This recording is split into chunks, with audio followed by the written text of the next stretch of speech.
தமிழ் குமராவும் கோவிலாகும். தினம் தேடி வரும் பக்தர்களின் தெளிவான முதிர்ந்த மனம் முருகா உண்மையிலுமாகும்.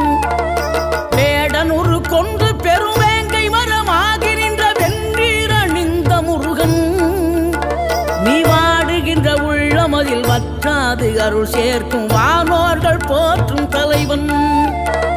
நீரெடுத்த மேனியுடன் ஆறிடத்தில் பேரெடுத்து நினைவெல்லாம் இனிக்கின்றவன், நீ ஓர் எழுத்து ஆயுதமாய் ஒளிகின்ற வேலெடுத்து உறுதுணையாய் வருகின்றவன், எனக்கு உறுதுணையாய் வருகின்ற